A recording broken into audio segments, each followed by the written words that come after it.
Oh, my dear geeklings, this is a review that I have been dreading for a multitude of reasons, but shit happens, someone's gotta deal with it, and who you gonna call?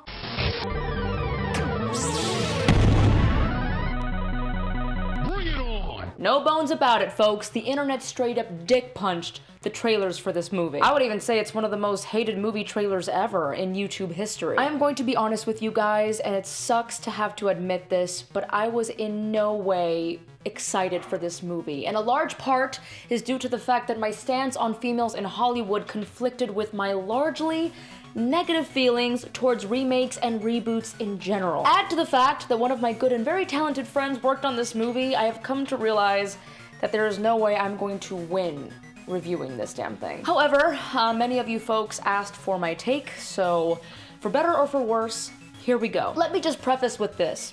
I am a big proponent for the expanded role of females in Hollywood. I mean, I am a proud owner of a vagina and work in the industry, so if I am not a big proponent of this, then I should GTFO. Meteor parts in action, sci-fi, and other genres are no longer a distant wish, but a necessity. Folks, it is a grave injustice that it has even taken this long to get to the point that we're battling for even playing field with male actors. I mean, the fact that it has taken this long to get a Wonder Woman movie off the ground just boggles my mind. What I am getting at is this. If you are one of those people who wrote off this movie simply due to the fact that it features an all-female cast in the role of the Ghostbusters, then you're a bag of shit. And you know what? Just do me a favor and unsubscribe. That is straight up some immature kindergarten bullshit. It's like we're back on the playground and the little boys are like, "Oh, get away from me, you have cooties." So that childish form of reasoning, yeah, that's how I see this situation.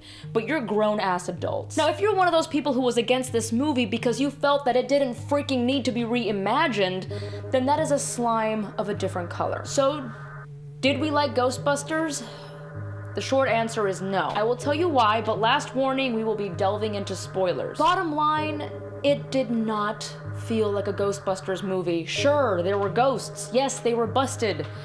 But that is basically where the similarities end. The biggest issues, in my opinion, were in the writing and directing because it felt as if I was watching Bridesmaids with proton packs. The plot is straightforward enough. Particle physicist Erin Gilbert's job is threatened when she has to track down her former friend Abby Yates, who she co-authored a book with about the paranormal, which could prove fatal to her career. Upon finding Yates and her new partner Jillian Holtzman, Erin ends up tagging along on a paranormal investigation of the haunted Aldridge house. The team makes contact with the ghost of Gertrude Aldridge and capture the event on film, all the way up to the point where the ghost projectile vomits all over Gilbert with such subtlety that matches that of the Scary Movie franchise. The film makes the rounds on YouTube, costing Erin her job and unwittingly catapulting the women into the world of ghostbusting. It is at this point that the movie becomes incredibly self-aware when Yates is reading the comments on the video saying, "Ain't no bitches gonna catch no ghosts." Then introduced to MTA worker Patty Tolan,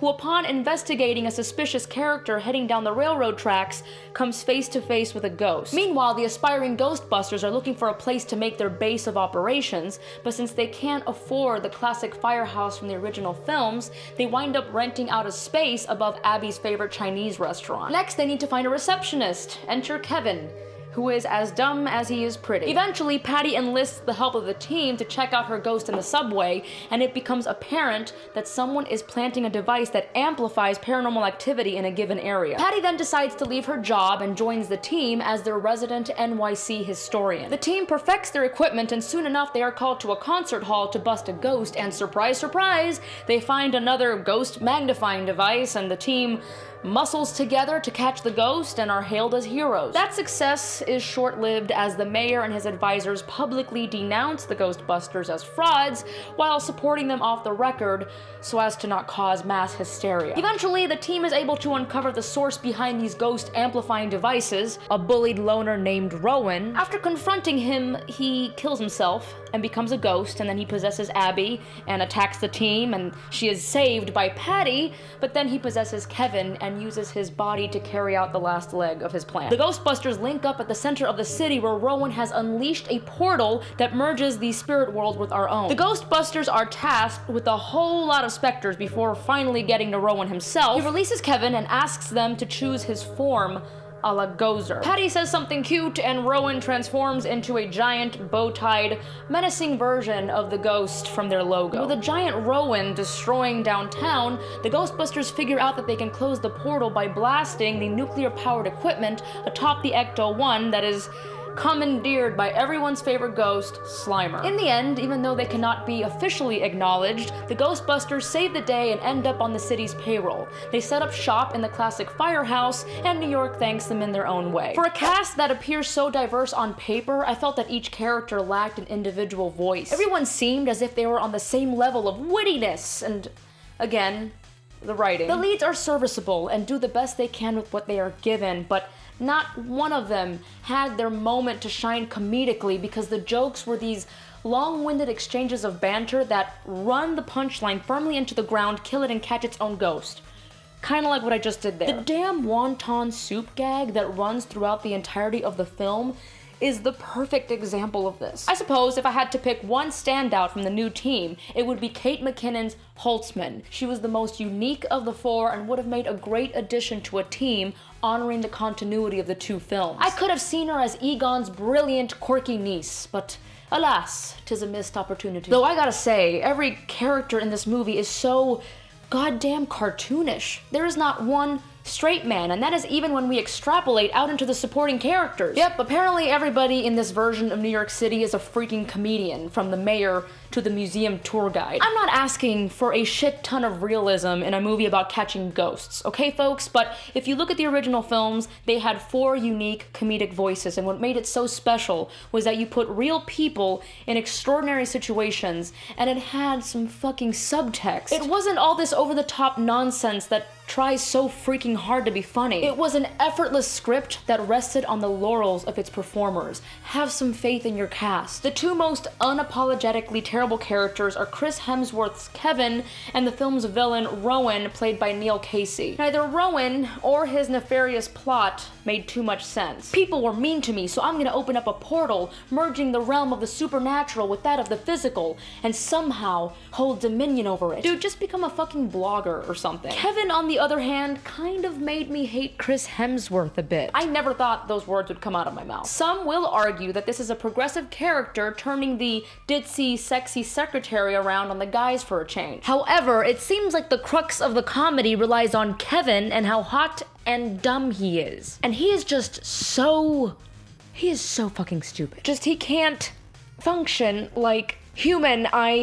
I just sat there feeling angry more than anything else. The special effects are pretty damn awesome, and the new tech is really cool, and I'm sure will make for some pretty sweet toys. However, I tend to think less is more. I think the thing that bothered me the most is the fact that there is literally no need to catch ghosts anymore, because they caught one and then let it freaking go. I mean, why bother catching ghosts when you can apparently punch them into a pile of ectoplasmic residue? The cameos from the original cast, while nice, did feel a bit shoehorned, except for Ernie Hudson and the bust honoring Harold Ramis. Even Slimer felt a bit forced in, and don't get me started on that Stay Puft cock tease. I feel like all they had to do to convert me on this movie was to make it a direct follow-up and not a reboot, remake, reimagining, whatever the fuck you want to call it. That is all, and I would have drunk the fucking Kool-Aid, or in this case, Ecto-Cooler would be more appropriate. To me, completely disregarding the world of the Ghostbusters we know and love feels, as a fan, like a slap to the face. I mean, we have been waiting for a Ghostbusters 3 for over 20 freaking years, and there are still stories to tell in that world. Erasing everything and starting over feels like a cop-out to the franchise.